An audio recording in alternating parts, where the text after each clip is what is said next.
Let's now move on, and we have some more breaking inputs coming in at this point in time. In fact, what we are learning is that a blast was reported in Dubai. This is what reports are suggesting. Fresh explosion heard in Dubai. Priyank Tripathi, my colleague, is joining us live right now for more on this. Priyank, what more details can you share with us? Around 2 hours back, we got confirmation about the drones movement being spotted near the Dubai International Airport, and the authorities have confirmed it through their social media, platforms, that they have identified two individuals as one Ghanaian national and one Bangladeshi national as well, and they have surfaced moderate injuries. One of the individual is an Indian national also. This has been confirmed by the authorities, and the situation remains to be normal. So out of 4 people, one person is said to be from India. The authorities have also pointed out that the drone fell near the vicinity of the Dubai airport, which led to the injury to different individuals. On the other side, we know that what has happened to this high ship, where the crew members have been rescued, 20 people have been injured. So the Strait of Hormuz is certainly the location which has been target of the Iranian authorities, because they know that if they are sitting on that particular stretch where they can damage, various vessels, this is what they are doing. But using these kind of drones towards Dubai is certainly trying to gain more attention of the international, forum. It could be seen from Iran's side. Right. But Priyank, this is very, very important to highlight for our viewers as to what is now happening in Dubai. So as per reports, and you're also telling us, loud bangs were heard, in fact, in Dubai. And of course, we do not know, we do not really have a lot of information on that front. But this has come after people got injured after 2 drones fell near Dubai's airport. Any update on how the situation is at the airport right now? The airport option is certainly under control, because this particular drone fell near the airport. It did not fell near the tarmac or the runway. But injury of one more Indian national is certainly something which is very important to be seen for the, people here in India. One Bangladeshi national has also surfaced minor injury.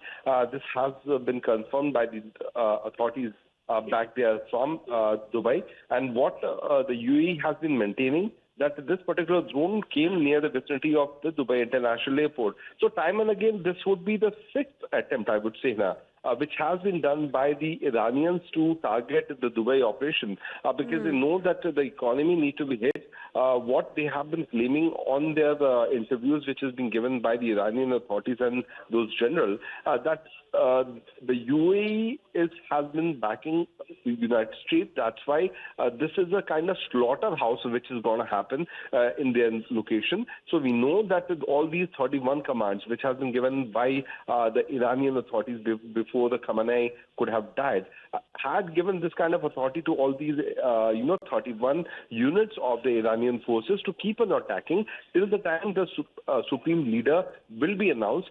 This is one a very important point, Nina, because the supreme leader would be in a position to finally decide that whether the war will end or not, whether these 31 units will stop firing missiles towards the enemy or not. But at this moment, since Khamenei's son's condition is also said to be critical, exactly don't know whether he is injured, whether he's in coma, because the Israeli authorities have been giving clear kind of message to the international media and to Times Network also, that Khamenei's son is also injured. So at this moment, when there is no supreme leader who is there to take the charge, neither any message is... Right.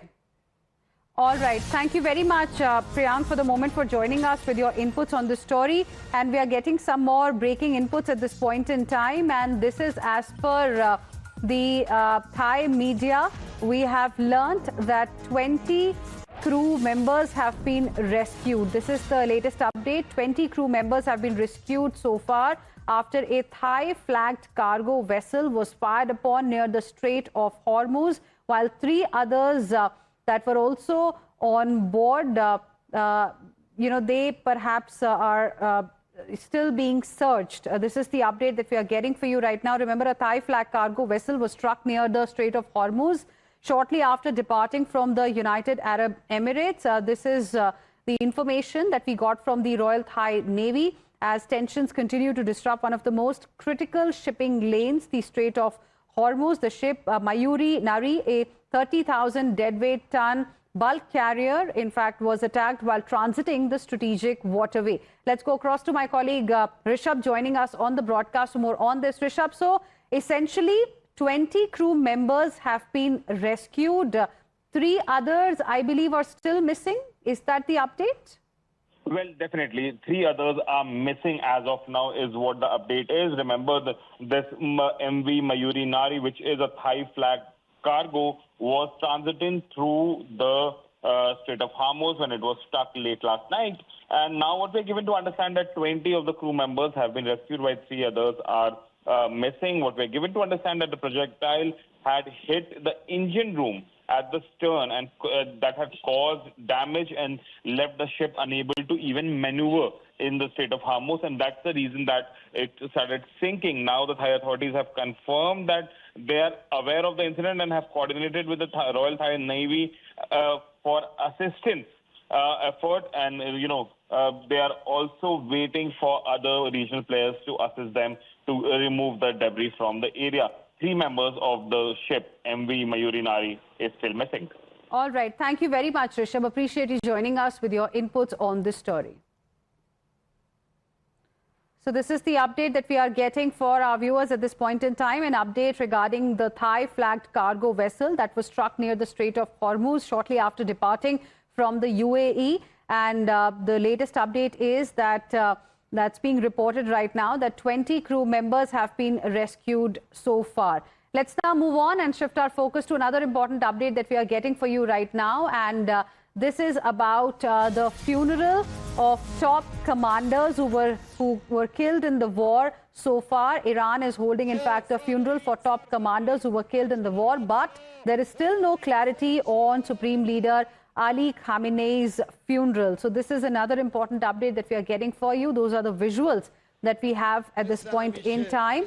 And earlier last week, Khamenei's funeral was planned, but then it got postponed. So now there is no clarity on when the funeral, of the Supreme Leader, Ayatollah Ali Khamenei, is going to take place. But what Iran is doing right now, it's holding a funeral for top commanders who have been killed in the war so far. That started on 28th of February. It's day 12 today, and there are no signs of de-escalation at all.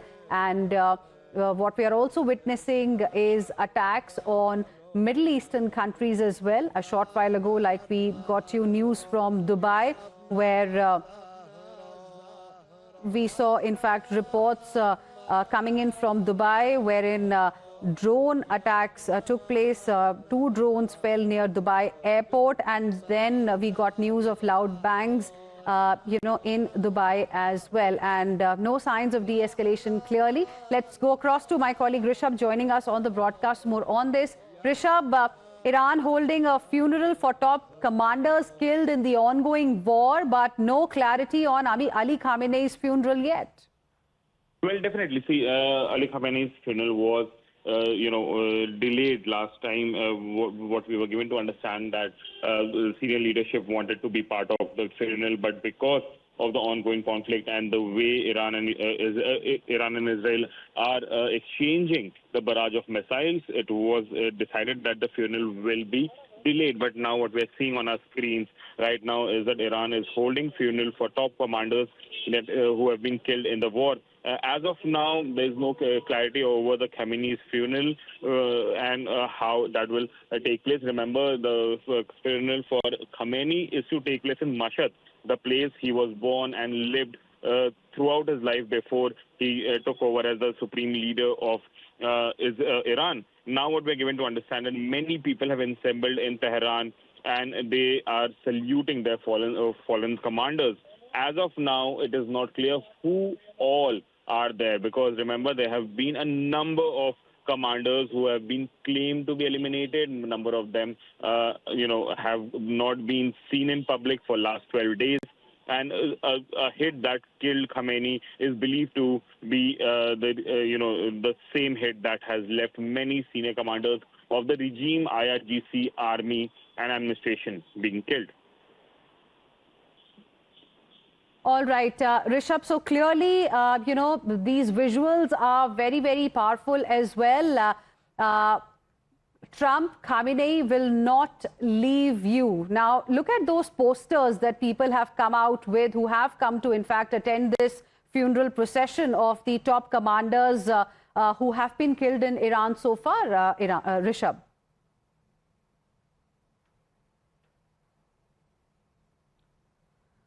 Okay, we will try and reconnect with Rishabh in just a bit, but these are visuals, viewers, that we are getting for you at this point in time. It is day 12 of the war that was started by United States of America and Israel against Iran, that has spread way beyond Iran now, because now the entire Middle East is involved. And right now, what we are getting for you are visuals from Tehran in Iran, where there is a funeral that's currently underway. This funeral is for top commanders who have been killed in the war so far. Just look at the number of people, in fact, who have come out to pay their last respects. Now, this, even as we have no clarity on the funeral of the supreme leader who was also eliminated in this war, the supreme leader of Iran. We're talking about Ayatollah Ali Khamenei, who was also eliminated in this particular war. Remember, when Trump started this particular war, this joint operation with Israel against Iran, the stated objective was a regime change. But we have not really seen that happening. Even after the supreme leader was killed, now the update from Iran is that his son only is going to be taking over as the next supreme leader of Iran. Rishabh is now back with us on the broadcast. Rishabh, you can see the visuals here, how so many people have come out, and there is this show of strength that we can see, in these visuals, who have come to attend the funeral of the top commanders of Iran who've been killed in the war. Well, if we see, the modern warfare is not only fought on ground, in air, in sea, or exchange of projectile. It is also fought narratively. And Iran here wants to set the narrative straight that, listen, when the West suggests that people are very happy with the death of Ali Khamenei, or the way the regime has been attacked by the Western powers and they want liberation, here in these pictures, Iran wants to send out a message that no, that is not the case. There are supporters of regime in Iran even now, and there is a huge support base of the regime, and people stand with the regime as well. And this is something that the narrative Iran wants to put out. What is Donald Trump or Israel putting forward when it comes to narrative? They say that Ali Khamenei, or for that matter, his predecessor Khomeini, the supreme leader's regime, has been autocratic, and they have been dictators in Iran. But through these pictures, Iran wants to put forward the message that it's not what West say. We see, we have supporters. Supporters are coming out in a good number, en masse. People are coming in the funeral. You can see the streets are full of Tehran. People are defying the air raids siren as well to come out to show their respect to the fallen commanders. So this is something that is important for when it comes to narrative war as well. Right. Thank you very much, Rishabh. Appreciate you joining us with those inputs. We have Pathikrit Payne, who is a strategic affairs expert. He's joining us on the broadcast. Thank you for speaking with us here on Times Now. Your thoughts on what we are witnessing right now? We are showing to our viewers visuals of a funeral procession, in fact, of the top commanders from Iran who, have been killed in this war so far. And just see the number of people who have come out to express their solidarity. Well, there is absolutely no doubt that Iran's military capability has suffered immensely because of the military strikes by United States and Israel. It may have been considerably, reduced, weakened, and destroyed. However, when it comes to a country, this kind of attack does not necessarily lead to regime change. Often people galvanize under the flag.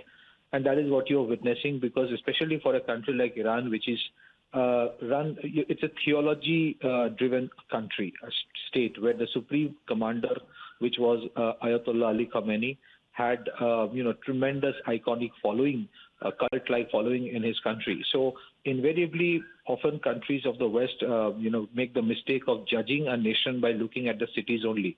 Beyond the cities, in the suburban areas of Iran or rural areas of Iran, it is a reality that Iran inside Iran the regime still has considerable following, and when you have these kind of strikes for whatever reason, right or wrong, when civilian installations get hit, people get killed. So that tends to galvanize people, even if they're against the regime. They tend to galvanize with the regime against an external intervention.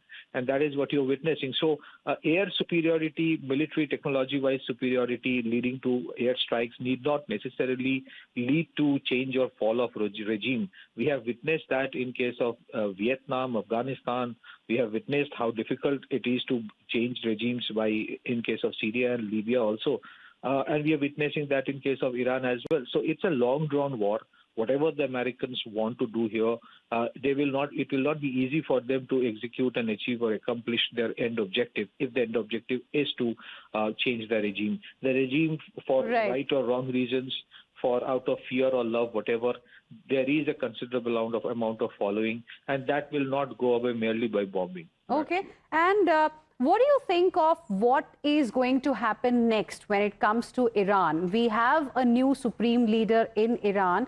But, we've not really seen or even heard anything from the new supreme leader, the son of Ayatollah Ali Khamenei. There were some reports coming in that perhaps he also got injured. I mean, there's no clarity on that aspect. But what do you make of these developments? And why do you think he has not really come out in the open? No, there's been no picture, no message, nothing at all. Reports, there has been a strike, in one of the areas where he was present by the Israelis. We don't know, as you rightly mentioned, there is no confirmation of that. But in case he is alive, and in case, the reason because of which he has been made the Supreme Commander is because within the structure of the Supreme Commander's office, he used to have considerable influence, and he was actually leading the IRGC. So, frankly, this man, I am keeping aside my personal bias. This man right now has lost his father, has lost his wife, has lost his children. So it is considered, presumed that he is far more radical than probably his father was, who was relatively moderate. Now, Iran may be down, but it is not out. It has suffered a lot. Militarily, it is no more what it used to be. Yet, whatever it is, even now, its ability to harass, even now, it is ability to disrupt, even now, it is ability to have, sudden attacks on the oil installations or tankers or critical installations of Middle East. That remains very, very intact. So I think the intensity of attacks might come down. You won't have a large array of wave after wave of attacks happening, but I'm sure the attacks per se from here or there will continue to happen, and that will continue to create panic and disruption in the supply chain so far as Middle East energy or other infrastructures are concerned. So I think Middle East is going into another wave of chaos. If I can use that word, that is where it is getting sunk in. And I think that if the Americans are presuming that the Iranians will come to the negotiating table because of the bombing, it is unlikely. I cannot rule that out. But, Ayatollah Ali Khamenei's son invariably would have considerable following. I think there are risks because of which he is not coming out. We don't know whether he is completely fit or not because of the bombing or whatever other reasons. But it is a reality that Iran is out, but certainly not. Iran is down, but certainly not out. And it's going to be a long-drawn war. Whether Americans will put soldiers on the ground or not, we are not sure, because that has never yielded result. Even in case of Iraq, it took them a long time to actually somehow have a semblance of whatever democracy or whatever it is. Though I don't think democracy is always the final solution. So Iran is a huge country. It has strategic depth. From here, Iran will ensure that if they are getting destroyed, then they will probably not allow anyone else to flourish in the region. That is a real cause for worry, and that we have to see how it goes forward. Back to you. Right, and Iran's war rhetoric hasn't definitely come down. even as US was sending signals of probably we are nearing the end of a war. Israel said, we will decide. Iran said, hold on, we are ready for war for another 10 years. But for our viewers, let's once again recap what's happening on your screens right now. The Iranian regime is holding a mass funeral for its senior military and defense officials who have been killed in the war with the US as well as Israel. You can see thousands of mourners gathering in Tehran. They can be heard singing their national anthem. Rishabh, a lot of things have also been said about the sentiment in Iran. There are parties, depending on who you speak to or who you are listening to, there are people who are happy with somebody like Ayatollah Al Khamenei being overthrown, but there are also people who are mourning his death because he has also been their supreme leader when it comes to the Shia Muslims as well. This crowd that we see on our screens, what would your assessment be? Are they there? They're definitely there in support of their military commanders, but in this country, what next for these people? Well, if we see, as Hina and I were talking just moments ago, that modern day warfare is not only fought using, arms and ammunition or drones or missiles or ships or tanks. They are also fought for narrative, supremacy as well. While the West, US, Israel, or other such countries were saying that this attack has been done on the regime of Iran, and people of Iran are also not in support of the regime, and they would be happy about Ali Khamenei's being eliminated or the senior IRGC officials getting eliminated. But now Iran is putting it forward that we are not only fighting the war, we have the support of Iranian public. And this is something, and that's the reason that these videos are now coming out of Tehran. Remember, Ali Khamenei's funeral was postponed earlier last week in Masad, saying that if because senior leadership would be there and it could be seen as the prime target for Israeli or US missiles, and that's the reason that that funeral was postponed. But now that mass funeral is taking place in Tehran, a lot of people have come out on street. Via these visuals, Iran wants to showcase that the narrative that is being built by US and Israel is not correct, and people still stand by the regime. Also on your screens right now, viewers, are visuals of a Thai flagged ship that has come under attack. You can see visuals of plumes of smoke emerging from that. This is said to be Thailand flagged bulk carrier Mayuri Nari. And reports suggest that it was targeted and damaged approximately 11 nautical miles north of Oman. These are all source-based reports that we are getting right now, but very, very scary pictures. You can see that ship. You can see the name Mayuri Nari on that. It was a Thai flagged ship that was hit. It has sustained considerable damage. Smoke there emerging from that ship right now. Rishabh, okay, before we go to Rishabh, my colleague Hina joins us from the newsroom. Hina, tell us more about this ship. Well, what we are showing to you right now is the live update from a website called as Marine Traffic. It gives us a sense of the vessels that are there, right now, and it tells us about their status, position, etc. So it, departed from Dubai. It departed, in fact, on 6th of March. That was the time of departure. And it was supposed to arrive at Kandla port on 14th of March. So this is some important information that we have.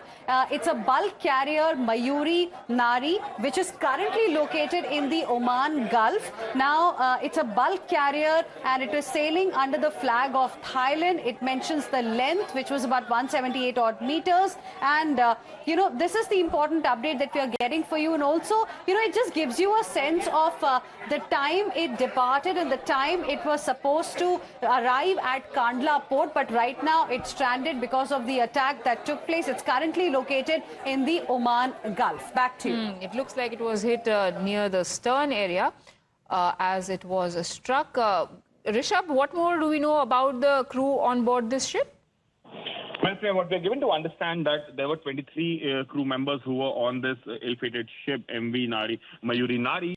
20 of them have been rescued, while 3 others are still missing, is what we are given to understand. This was a Thai-flagged vessel which was hit by a projectile. And now the news has come in that the Thai authorities are in touch with the Thai Royal Navy as well as the further evacuation is continuing. 3 sailors from MV Mayuri Nari are missing as we are talking. 20 have been rescued. A few of them are injured as well.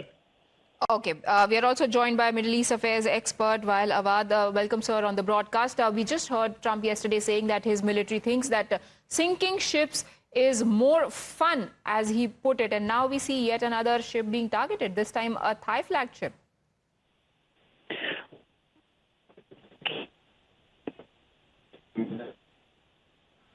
Dr. Awad? Yes, please go on. We had a slight issue with your audio there. Yeah, I'm saying what I'm saying very clear to everybody that because of the attack by the American and the Israelis, there will be no ship be allowed for. Okay, we seem to be having some network issues there. But these pictures on your screens right now, not good news at all. This ship, as Hina says, was headed towards Kandla. There are several other India-bound ships as well that are stuck in the high seas.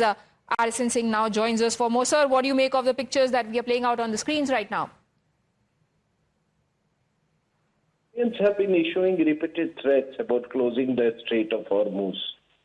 But there were, mixed information coming, mixed inputs coming from the region about, shipping in Hormuz. I was given to understand that actually the Hormuz was impacted more by, because of insurance companies rather than, any kind of enemy activity or military activity. But it doesn't now seem to be so. The Americans have yesterday claimed that they have destroyed 11 mine-laying ships of the Iranians. But it seems to be very clear now that the Iranians, as a desperate measure, now they have shifted the entire focus on the Strait of Hormuz.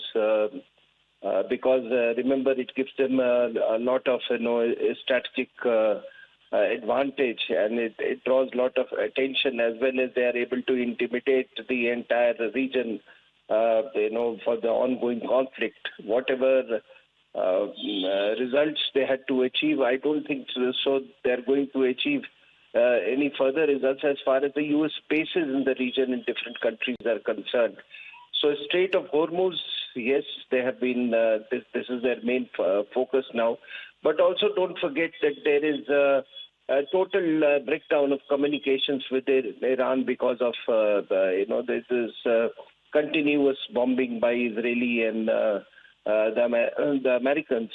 And because of this disruption in communications, I suppose that, a lot of their forces, particularly of the IRGC, are the very different segments are operating in auto mode, I would say. So there is no structured response as such because of the breakdown of communications. That makes the situation very, very worrisome. So what is happening in Strait of Hormuz, I don't know. How many ships are able to ply? There is also reports that there was, there was an underground pipeline from the capital Tehran to Bandar Abbas, carrying fuel, carrying fuel for the Chinese oil tankers, and that has been targeted, and that probably was. The reason. And we've also heard earlier that U.S. forces have claimed that they have sunk 16 Iranian mine layers as well in this particular area. Dr. Wael Awad is back with us on the broadcast. Sir, what do you make of this situation? Because honestly, nobody, including Trump, seems to know where is the world headed in terms of this war. Absolutely, because the United States have dragged the whole international community into chaos by creating this war on the region with attacking on Iran with Israel. That's why this has been happening now. Everybody focusing in the Strait of Hormuz, where Iran used to monitor it, and there was not a single incident in that region throughout the 2-3 decades, 1 or 2 incidents only when the American attacked.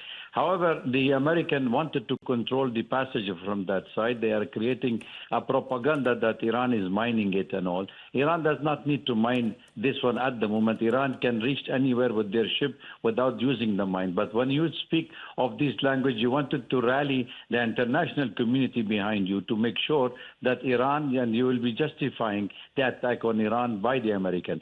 The Iranians have said that the Strait of Hormuz is closed, and this is a very narrow passage because they are on war, and the whole region is on fire, including the sky, which many of the flight has been cancelled. Therefore, it is an international crisis. It created nothing but by the United States, and they have to put an end to this war, otherwise we will all burn. But all rules and norms seem to be already off the table, sir, because this ship belongs to Thailand, or at least it was a Thai flagged ship. Thailand has got no role to play whatsoever in this ongoing war. What, according to you, could be a possible reason for targeting this vessel? Well, if there is no official announcement by the Iranian, we are just going by the Western narrative on the attack, because this is a war zone area. And I think the American satellites are very much on the region. They can give us the data to find out who was behind the attack. The Iranian said that they have not targeted this ship at all, but they only said that the Strait of Hormuz was closed. That's all. Several such one-sided decisions and announcements being made. One should also remember that when there is a war taking place, it is also a lot to do about narratives. We have claims coming from both sides. US gives one version of events. Iran has a completely different version of events. And talking about versions, on your screens right now, we have 2 images. One of the ship after it was targeted, after the projectiles hit that vessel, and on the other side what it was initially. The original picture of Mayuri Nari there, and the one where the smoke is emerging from its stern area. Who exactly is taking these decisions in Iran or in the US, and what are these decisions going to look like for the rest of the world? Times Now will keep exploring those questions on the other side.